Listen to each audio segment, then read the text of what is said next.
The air in the atelier of Maison Valerius doesn't smell like fabric or perfume. It smells like judgment. It's a cold, sterile scent that clings to the lungs of anyone who hasn't been invited to breathe it. Julian Valerius, a man whose name is synonymous with untouchable luxury, stands at the head of a mahogany table, his eyes fixed on a sketch that isn't his. Beside him, the lead designer, Marcus Thorne, preens like a peacock in a stolen suit, soaking up the billionaire's praise for a silhouette he didn't conceive and a vision he couldn't possibly understand. In the corner, obscured by a stack of shipping crates and the rhythmic hum of the freight elevator, Maya stands in her gray mailroom coveralls. She holds a stack of invoices, her fingers stained with ink and carbon, her face a mask of practiced invisibility.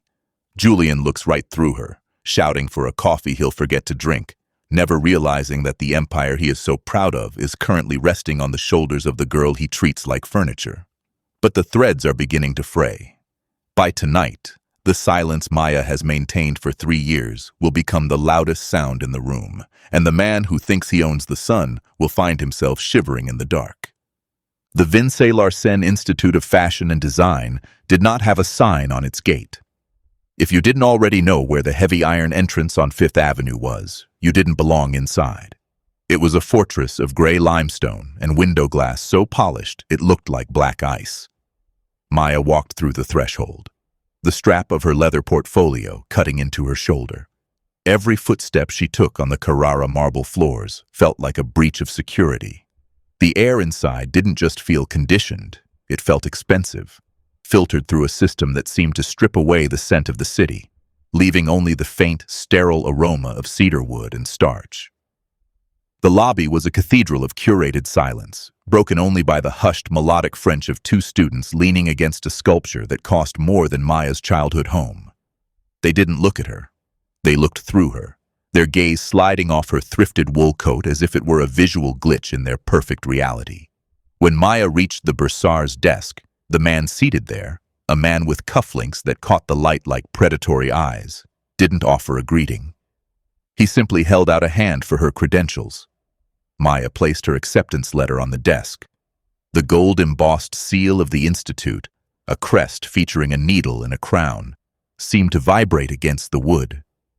The man's eyes flickered to the name, Maya Althea Robinson. He looked at her hands, then her face, his expression curdling into a mask of professional skepticism. "Scholarship orientation is in the basement," he said, sliding a cold metal key across the marble. "Try not to wander into the private archives. They're for the legacy students." The first-year gala prep was held in the Hall of Founders, a room lined with portraits of men who looked like they had never known a day of physical labor. Professor Hemling, a man whose reputation for cruelty was matched only by his eye for symmetry, walked through the rows of mannequins with a silver seam ripper held like a scalpel. He didn't speak. He pointed. He pointed at a Dior heir's sagging hemline, and the student wept. He pointed at a textile mogul's daughter's uneven pleats, and she apologized to the heir. When he reached Maya's station in the back, the light from the clear-story windows was fading. Her mannequin was draped in a structured charcoal wool, a coat that looked like armor, but flowed like water. A piece she had titled, "The Architecture of Silence." Hemling circled it 3 times. The silence in the room became a physical weight. The other students turned, their faces a mix of pity and boredom, waiting for the inevitable shredding of her work. Hemling touched the lapel, his fingers tracing the invisible internal seam Maya had spent 36 hours perfecting by candlelight. He leaned in so close Maya could smell the espresso on his breath. "The Vance-Larsenne legacy is built on the lie that beauty is inherited," he whispered, so low the others couldn't hear. "But this is a mathematical assault on that lie. Where did you learn to hide the tension in the shoulder?" Maya didn't blink. "I learned it by watching how my mother mended the uniforms of people who didn't know her name," she replied. Hemling pulled his hand back as if he'd been burned. He didn't offer praise. That would have been a breach of the Institute's protocol. But he put his seam ripper away. As he walked toward the door, he stopped. "Don't let them see you coming, Miss Robinson. They don't like it when the help knows the blueprints." The phone call that ended Maya's time at the Institute came at 3:14 a.m. The ringtone was a jagged shard of sound in the silence of her dorm. It was her aunt, her voice sounding like it had been dragged through gravel. Her mother was gone. The heart that had sustained a family, that had fueled Maya's dreams with the rhythmic thump of a sewing machine late into the night, had finally stopped.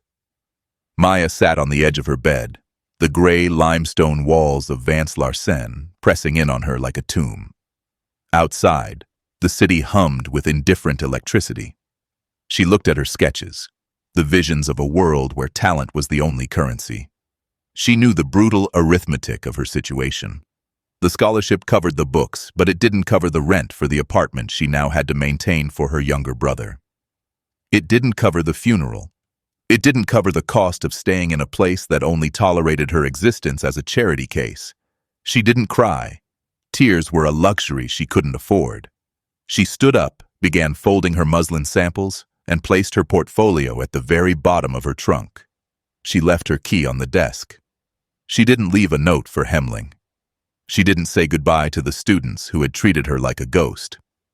She walked out of the iron gates just as a delivery truck was pulling in, its headlights blinding her for a brief, searing second. She was a ghost leaving a haunted house, returning to a world that didn't care about the bias cut of a shoulder. 3 years later, the smell of high-end cedar wood had been replaced by the chemical sting of industrial adhesive. Maya stood in the mailroom of Maison Valerius, the lowest level of a glass and steel monolith in the heart of Manhattan. The walls were lined with metal bins, and the air was thick with the gray dust of cardboard. Her hands, once used to the finest laces, were now calloused from paper cuts and the rough twine of shipping parcels. She wore a gray jumpsuit with a small plastic name tag that read, Maya, no last name, no history. She watched the clock, the red second hand ticking toward the 9 a.m. prestige delivery. This was the hour the priority parcels, the ones from the tanneries in Tuscany and the silk mills in Kyoto, had to be hand-delivered to the upper floors. She loaded her cart with boxes addressed to names she had once studied in textbooks. She pushed the cart into the freight elevator, the vibration of the machinery humming through the soles of her shoes. She wasn't a designer anymore. She was a delivery mechanism for a dream she was no longer allowed to have. As the elevator climbed past the 41st floor, Maya caught her reflection in the stainless steel doors.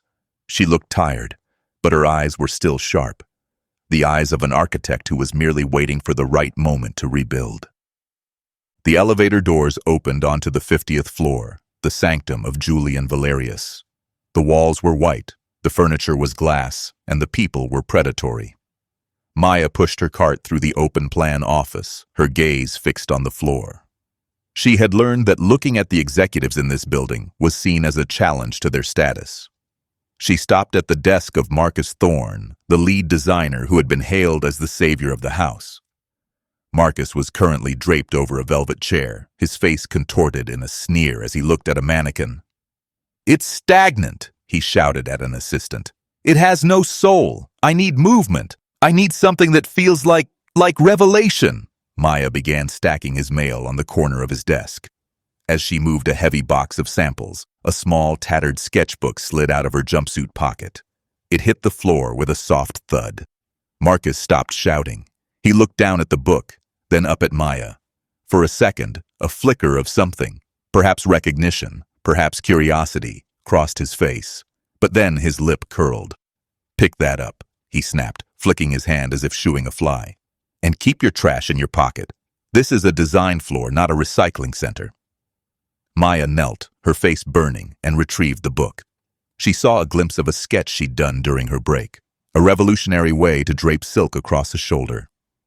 She tucked it away and hurried out, the sound of Marcus's mocking laughter following her like a whip. Lunch hours were the only time Maya felt like she owned her own mind. She didn't go to the cafeteria. She went to the rooftop garden, a small patch of green surrounded by a glass railing. From here, the city looked like a circuit board, and she was just a spark moving through it. She opened her sketchbook. The sketch Marcus had called trash stared back at her. It was good, better than good. It was the solution to the problem Marcus had been whining about all morning. She began to refine it, her pencil moving with a grace that felt like a foreign language. She drew the lines of a jacket that could change its shape with a single hidden drawstring, an invisibility jacket that felt like a joke and a masterpiece all at once. She didn't hear the door open. She didn't hear the footsteps on the gravel. "That's an interesting line," a voice said. Maya jumped, nearly dropping her pencil. Standing near the railing was a man she recognized from the framed photos in the lobby. Julian Valerius, the reclusive billionaire. He looked tired, his expensive suit rumpled, his eyes narrowed as he looked at her page. Maya froze. "I'm sorry, sir. I'm just leaving," she stammered, closing the book. Julian didn't look at her face. He looked at the closed cover of the book. "I didn't ask you to leave. I asked about the line." But Maya was already moving, her heart hammering against her ribs. She vanished into the stairwell, leaving Julian Valerius standing alone in the wind. The week following the rooftop encounter was a blur of increased workload and growing resentment. Marcus Thorne was under pressure. The autumn gala was approaching, the biggest night in the fashion calendar, and he had nothing. The genius was dry. Maya was tasked with cleaning his office after hours, a job she hated because it meant touching his failures. One evening, as she emptied his wastebasket, she saw her own sketches, the ones she had accidentally left on his desk a few days prior when a mail delivery went wrong. They weren't in the trash. They were pinned to his mood board. He had traced them. He had taken her invisibility jacket and rebranded it as his own transcendence line. Maya stood in the middle of the dark office, the only light coming from the glowing skyline outside. She saw her soul being harvested by a man who didn't even know her name. She looked at the pins holding her ideas to his board. She could take them. She could scream. But she knew how this world worked. A male girl's word against a lead designer's? She would be fired before she reached the lobby. She reached out and touched the paper. "No," she thought. "If he wants my ghost, I will give him exactly what he asked for." She didn't take the sketches. She took a red pen from his desk and made one tiny, almost imperceptible correction to a seam on the main pattern. A correction that made it look perfect, but ensured the entire garment would fail if the wearer moved a certain way. The atmosphere at Maison Valerius shifted from frantic to triumphant over the next month. Marcus Thorne was suddenly a visionary again. The transcendence line was being hailed in internal memos as the pinnacle of modern design. Maya continued her rounds, delivering fabrics that she had secretly chosen through subtle suggestions left on Marcus's desk, and delivering lunch orders to rooms where her ideas were being discussed as if they were divine revelations. She was a silent participant in her own robbery. One afternoon, Julian Valerius entered the design floor. He walked with a gravity that pulled everyone toward him. He stopped at Marcus's station, where a prototype of the jacket was being fitted on a mannequin. "It's brilliant, Marcus," Julian said, his voice echoing in the large room. "The way the light catches the hidden fold. How did you think of it?" Marcus leaned back, a smug smile playing on his lips. "It just came to me, Julian. A moment of pure clarity. I wanted to capture the feeling of being seen and unseen at the same time." Maya, standing 3 feet away with a box of hangers, felt a coldness settle in her stomach. She looked at Julian, hoping for a flicker of recognition from the rooftop, but his eyes passed over her like she was a pane of glass. To him, she was just the help, a shadow that moved boxes. The provocation became personal during the final fitting for the gala's centerpiece. Marcus was stressed, his ego brittle under the weight of the upcoming deadline. He had invited several high-profile fashion journalists to a sneak peek in the main atelier. Maya was there to clear away the used pins and discarded fabric scraps. As she knelt on the floor, picking up pins near Marcus's feet, he accidentally knocked a glass of sparkling water off a side table. The water splashed across Maya's jumpsuit and soaked into the floor. The journalists paused, their conversation dying down. Marcus didn't apologize. He looked down at her with a look of pure, unadulterated disgust. "Watch where you're kneeling," he snapped. "You're getting your filth near the silk." One of the journalists, a woman in a sharp bob, chuckled. "Hard to find good help these days, isn't it?" Marcus laughed, a cruel, easy sound. She's just the male girl. I doubt she even knows what silk feels like. He then stepped on Maya's hand. Not hard enough to break bone, but hard enough to pin her to the floor. Clean it up, Maya. And try to be invisible while you do it. That's your only talent, isn't it? Maya looked up. For the first time, she didn't look at the floor. She looked directly into Marcus's eyes. She saw the fear behind his arrogance, the fear of a man who knows he is a fraud. She didn't pull her hand away. She waited until he moved, then quietly began wiping the floor with a rag. The humiliation didn't end in the atelier. Word of Marcus's male girl joke spread through the office like a contagion. Assistants who used to at least nod to Maya now looked away or made snide comments about mailroom couture. Maya retreated into the only place she was safe, her work. But her work was no longer just about survival. It was about the plan. She began to realize that Marcus hadn't just stolen her sketches.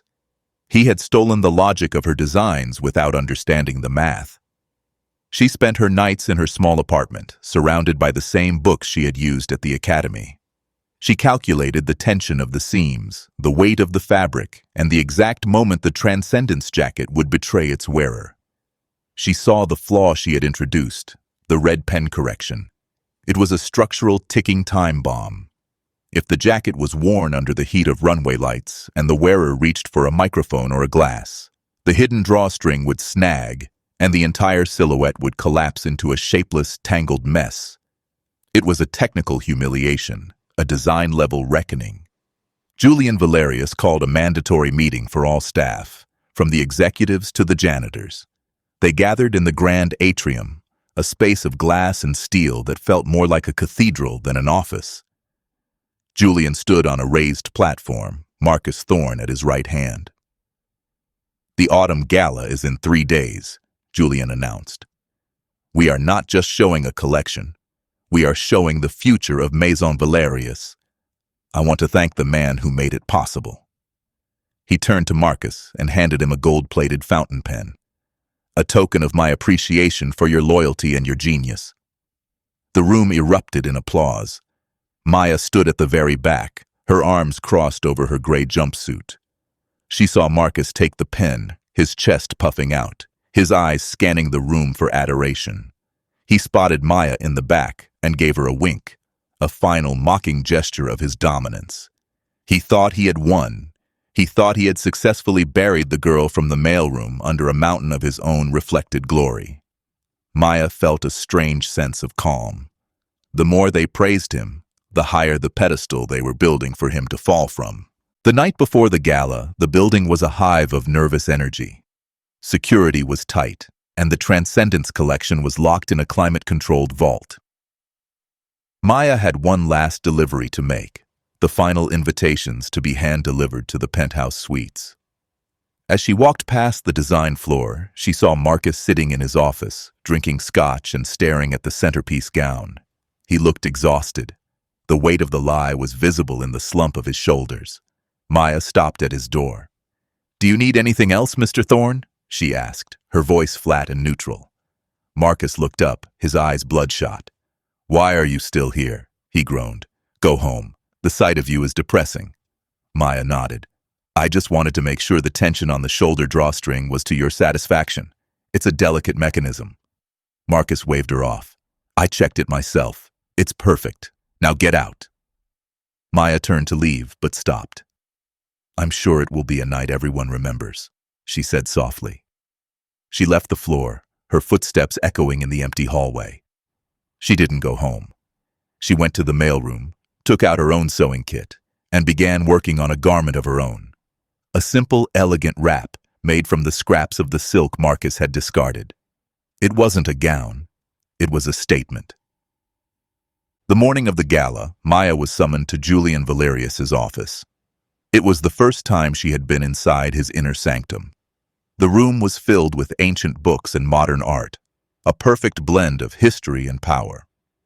Julian was standing by the window, looking out at the city. "You were on the roof a few weeks ago," he said, not turning around. Maya hesitated. "Yes, sir."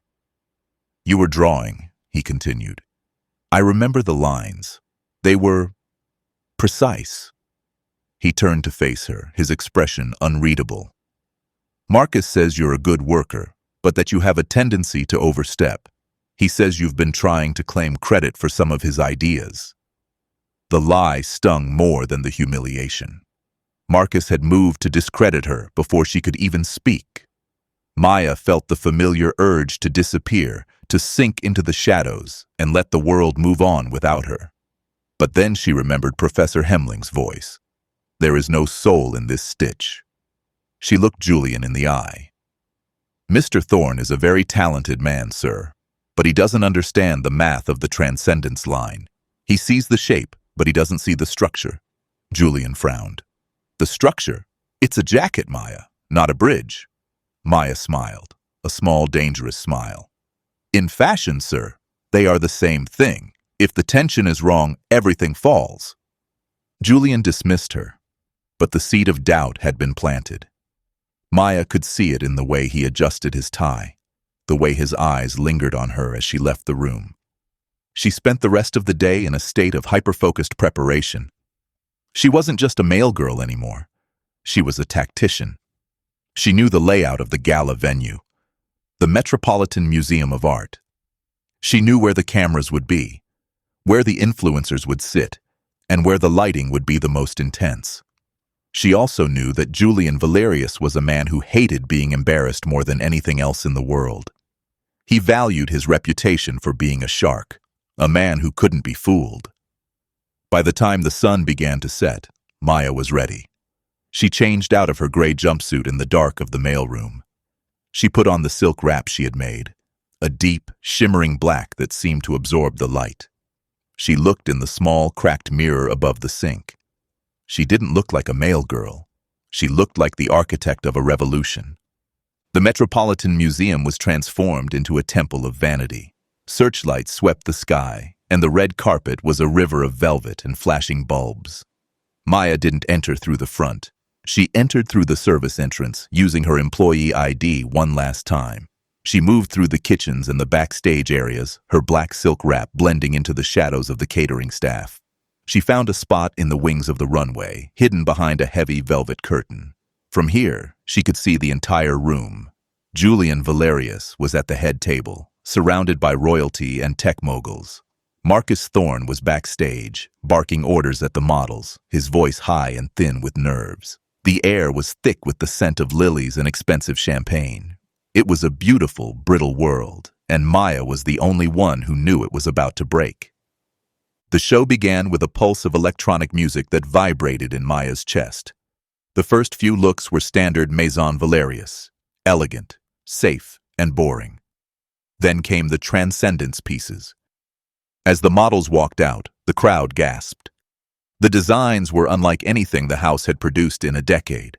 The invisibility jacket was the star. It seemed to shift and change as the models moved, a feat of engineering that defied the eye. Maya watched from the wings, her heart racing. She saw Marcus standing near the runway entrance, his face flushed with triumph. He was already receiving whispers of genius and masterpiece from the people nearby. Maya reached into the folds of her wrap and pulled out a small silver remote, the trigger for the digital lookbook she had uploaded to the museum's main display screens earlier that afternoon. She waited for the centerpiece.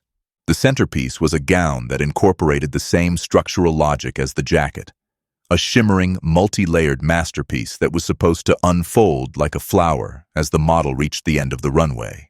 The model, a tall, ethereal woman named Elena, stepped onto the stage. The lights hit her, and the gown glowed with an inner light. The room went silent. This was the moment Marcus Thorne would become a legend. Elena reached the end of the runway. She paused, as instructed, and reached up to touch the hidden drawstring that would trigger the transformation. Maya held her breath. She didn't press the remote yet. She wanted Marcus to feel the height of his success before she pulled the floor out from under him. Elena pulled the string. The failure was spectacular. Instead of unfolding into a flower, the gown snagged on the hidden flaw Maya had engineered. The drawstring snapped with a sound that was caught by the house microphones. a sharp crack that echoed through the hall. The top layer of the gown collapsed, bunching up around Elena's waist in a chaotic tangle of silk and wire.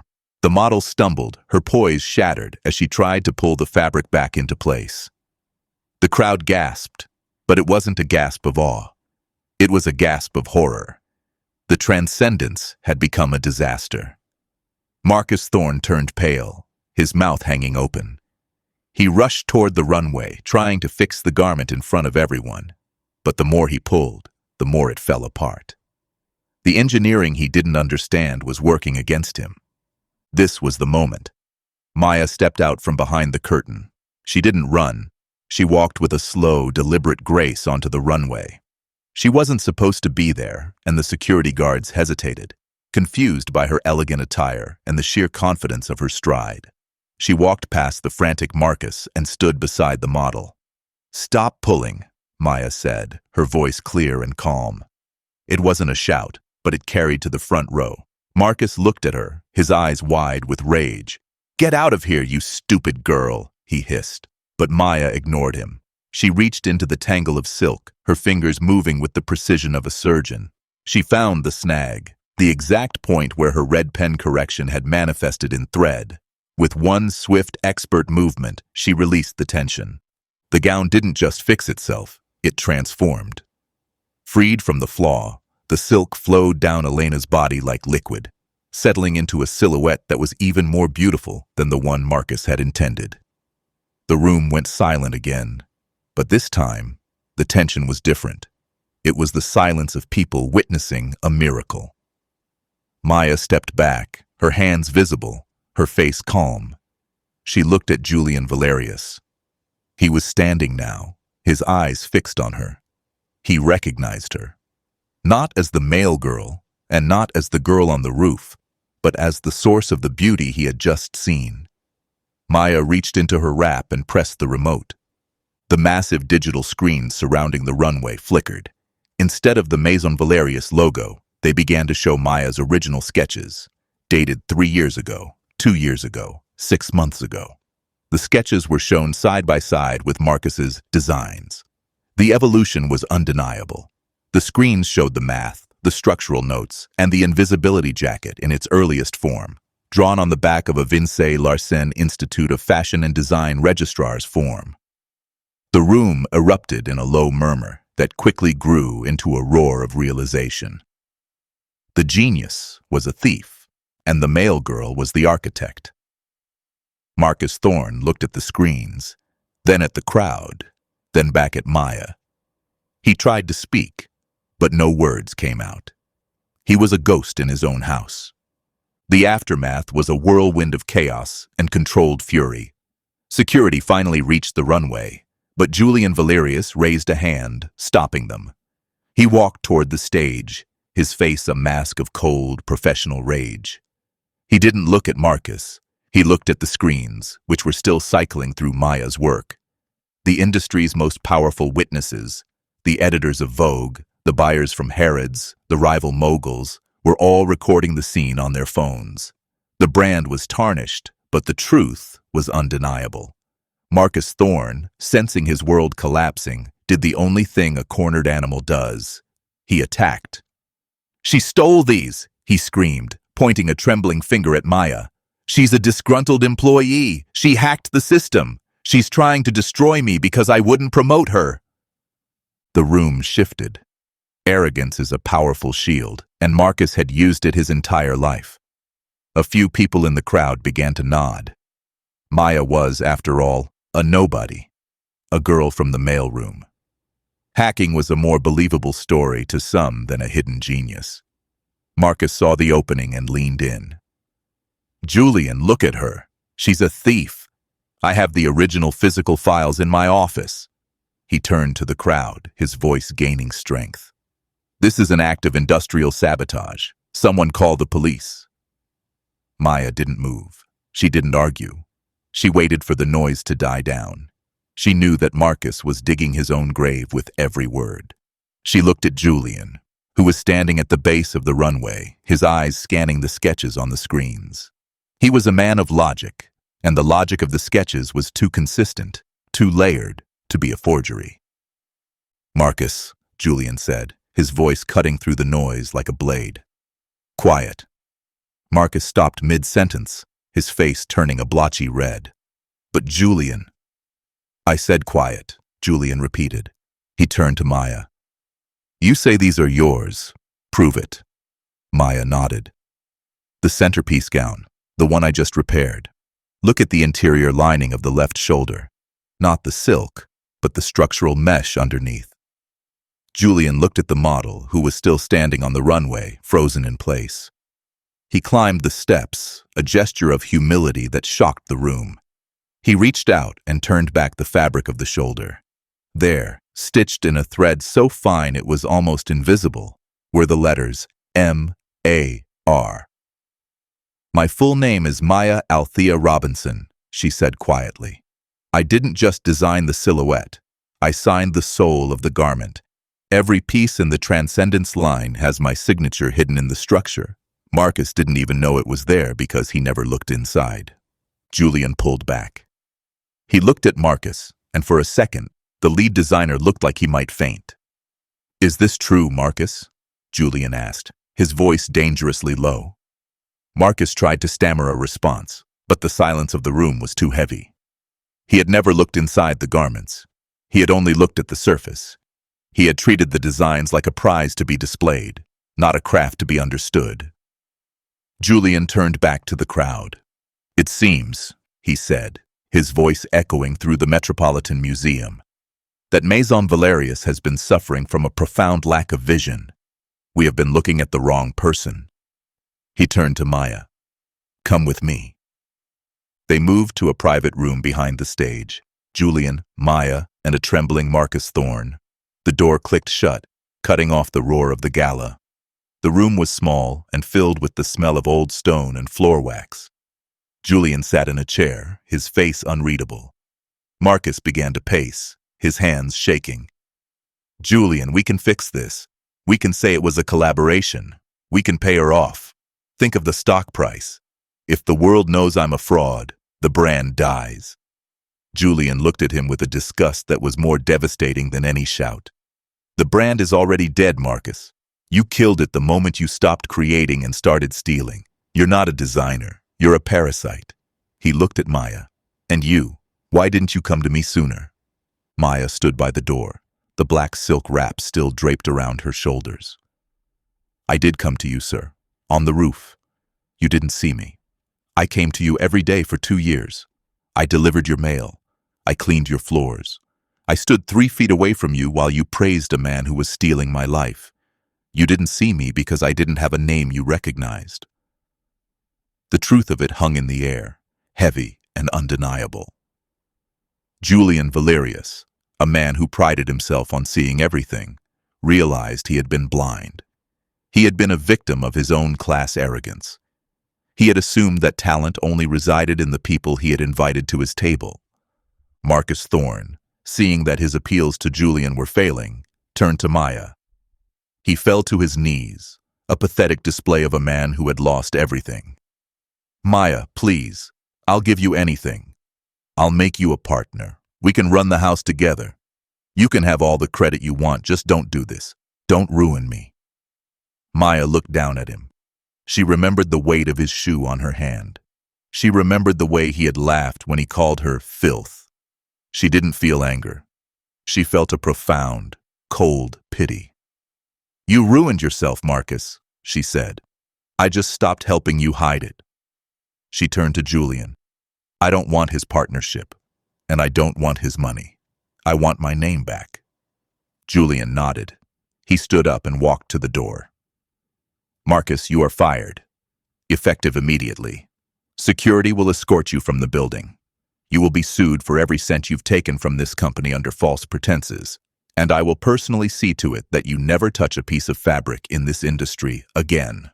Marcus began to wail, a sound of pure, selfish grief. The door opened, and 2 large security guards stepped in, lifting him by his arms and dragging him out. His screams faded down the hallway, leaving the room in a sudden, sharp silence. Julian looked at Maya.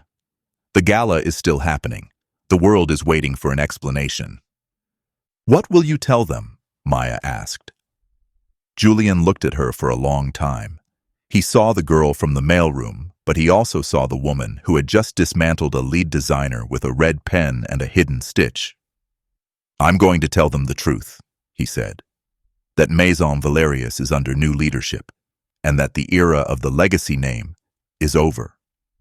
He opened the door for her, a gesture he had likely never performed for an employee in his life. "After you, Miss Robinson." The return to the stage was different. The lights were still bright, but they no longer felt like an interrogation. Maya stood beside Julian Valerius at the podium. The crowd was hushed, their phones poised to record the final act of the drama. Julian leaned into the microphone. Tonight was meant to be a celebration of a legacy. Instead, it has become a reckoning. We have spent too long looking at the mask and ignoring the maker. Effective tonight, Marcus Thorne is no longer with Maison Valerius. The collection you saw tonight, every stitch, every line, every innovation, belongs to one person. He turned to Maya and stepped aside. Maya looked out at the sea of faces. She saw the journalists who had laughed at her, the students from Vance-Larsenne who had ignored her, and the billionaires who had looked through her. She felt the weight of her mother's memory, the ghost of the woman who had worked herself to death so Maya could have a portfolio case. She didn't have a speech prepared. She didn't need one. "My name is Maya Robinson," she said, her voice steady and clear. "I am a designer. For the last 2 years, I have been invisible. But the things we ignore are often the things that hold the world together. Tonight, the shadows are coming into the light." The applause started slowly, a single beat from the back of the room, and then it grew into a thunderous, standing ovation. It wasn't just for the designs. It was for the audacity of the truth. Maya stood in the center of the storm, her black silk wrap shimmering under the lights. She didn't smile, but she felt a warmth in her chest that had been missing since the night she left the academy. She had reclaimed her authorship. She had redistributioned the power. She was no longer a ghost. She was the sun. The weeks following the gala were a blur of a different kind. The Maison Valerius building was transformed. The mailroom was still there, but Maya was no longer in it. She moved into the 50th floor office, the one Marcus Thorne had occupied. But she changed it. She tore down the velvet chairs and the glass tables. She brought in wooden desks, sewing machines that actually worked, and books from thrift stores. She hired the people the industry had overlooked, the self-taught, the immigrants, the people who understood the math of survival. Julian Valerius was no longer a reclusive ghost. He was a frequent visitor to the design floor, not as a master, but as a student. He had learned that the most valuable things in his empire were the things he had been too arrogant to see. Maya returned to the Vance-Larsenne Institute of Fashion and Design, not as a student, but as a guest lecturer. She walked through the limestone halls, her boots making the same sharp sound against the marble. She saw the new crop of students, the ones who looked like they were born in silk. She also saw the ones in the back, the ones with worn coats and heavy portfolios. She stopped at the registrar's desk. The same woman was there, still looking down at her forms. "I have a delivery," Maya said. The woman looked up, her eyes widening as she recognized the face from every magazine cover in the world. Maya placed a check on the desk, a full scholarship endowment for students from backgrounds like her own. "Make sure they don't have to leave if their world breaks," Maya said. The woman nodded, speechless. The first Maya Robinson collection debuted 6 months later. It wasn't held at the Metropolitan Museum. It was held in a renovated warehouse in the neighborhood where Maya grew up. The front row wasn't just for billionaires. It was for the mailroom workers, the seamstresses, and her younger brother, who sat in the seat of honor. The designs were a celebration of labor, of structure, and of the beauty of the overlooked. There were no invisibility jackets. There were only garments that made the wearer feel seen. As the final model walked the runway, the music faded to a single rhythmic pulse, the sound of a heartbeat. Julian Valerius stood at the back of the warehouse, watching the show. He approached Maya after it was over. "You've changed everything," he said, his voice filled with a rare, genuine respect. "The industry doesn't know what to do with you." Maya looked at her brother, who was laughing with his friends. "The industry doesn't matter, Julian. The people do. We spend so much time designing for ghosts that we forget the living are the ones who have to wear the clothes." Julian nodded. "I have a lot to learn." "We all do," Maya replied. "The first lesson is looking. The second is seeing." The final scene took place on the rooftop of the Maison Valerius building. It was late, and the city was a sea of lights. Maya stood at the glass railing, her sketchbook in her hand. She wasn't drawing a jacket or a gown. She was drawing the skyline, the way the shadows of the buildings merged with the light of the streets. She felt a sense of peace that was deeper than any success. She had faced the institution and won, not by becoming like them, but by remaining herself. She looked at the last page of her book, the sketch of the rooftop she had done 3 years ago. She closed the book and looked out at the horizon. The world was no longer a circuit board. It was a canvas, and she was finally the one holding the pen.